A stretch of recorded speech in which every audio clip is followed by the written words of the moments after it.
Every evening, Mia and her 6-year-old son Charlie visited the park after school. It was a ritual, a slice of joy in a life often heavy with responsibility. Charlie adored the swings, his laughter spilling out as she pushed him higher, his tiny hands gripping the chains tightly. "Higher, Mommy, higher," he called, his voice filled with wonder. She smiled, her heart lightened with his happiness. "Hold on tight, astronaut." The park was quiet that day. A brisk autumn breeze scattered golden leaves across the playground. As Charlie swung higher, Mia caught a glimpse of a man seated on a distant bench. His blue hospital scrubs stood out against the background, but his steady gaze on them was unmistakable. Her chest tightened. She looked away, pushing Charlie again. She glanced back. The man hadn't moved. "Mom," Charlie asked, slowing on the swing, "why are you staring at that man?" She shook her head, forcing a smile. "It's nothing, sweetie. Ready for the slide?" Charlie dashed off, his laughter a slave to her unease. She followed closely. Her eyes flickered back at the bench. The man was gone. That night, after dinner and story time, Mia tucked Charlie into bed.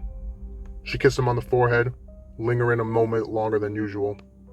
"Sleep tight, buddy. I love you." "I love you too, Mom," he muttered, already drifting off. She left the door ajar, as always, the faint glow of the hallway light spilling into the room.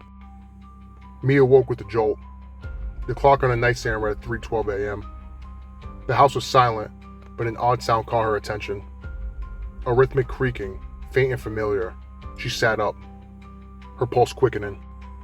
Putting on a robe, she moved to the window and peered out at the park across the street. The swing swayed in the still night air. There was no wind. On the middle swing sat a child. Her breath hitched. It was Charlie. Heart pounding, she tore out of the house and across the street. The grass was cold beneath her bare feet, the world unnaturally quiet. "Charlie!" she called, her voice breaking. The boy didn't turn. As she approached, her steps faltered.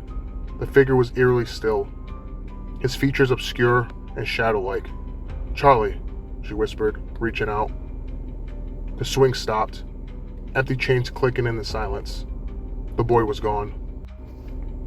A hand touched her shoulder. She spun around with a scream, coming face to face with the man in the hospital scrubs.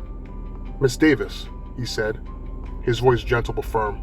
"It's time to take your medication." "What are you talking about?" she demanded. He smiled. "Don't forget, Miss Davis." She looked back at the house, a car on the street, and a boy, Charlie, laying in the front, facing the swing. Mia blinked, and suddenly, she was alone in her bed again. The clock read 3:12 a.m. That's right.